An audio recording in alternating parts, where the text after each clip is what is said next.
นหมอปลายเก่ามันก็คิดทั้งเรื่องของเฮาขึ้นมาทั้งเรื่องมันแสนนานผ่านกาลเวลาแต่คิดขึ้นมาเมื่อได้แล้วใจยิ้มอยู่ที่ห้อง52เลี้ยวมองเข้าไปเห็นภาพเก่าภาพที่สองเฮาเคยนั่งเฮียนโต๊ะตั้งไม้เก่าๆที่เฮาเคยใส่นั่งขีดเขียนข้างฝาห้องเฮียนเขียนว่า I love you คิดทั้งชีวิตม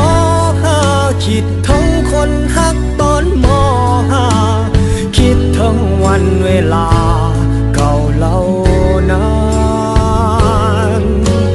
อยากกลับไปอยู่ม.5 อยากกลับไปเป็นเด็กม.5 กลับไปเรียนวิชาภาษาใจพอกลับมาถึงบ้านลองค้นภาพถ่ายเมื่อวันวานเห็นภาพสองเท่านั้นกับเพื่อนฝูงทุกคนยิ้มแย้มแจ่มใสยังจำตอนนั้นงานปีใหม่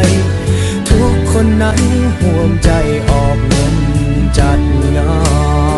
นอยู่ที่ห้อง52เลี้ยวมองเข้าไปเห็นภาพเก่าภาพที่สองเฮา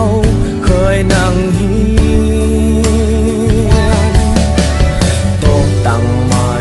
เก่าๆที่เฮาเคยใส่นั่งขีดเขียนข้างฝาห้องเฮีย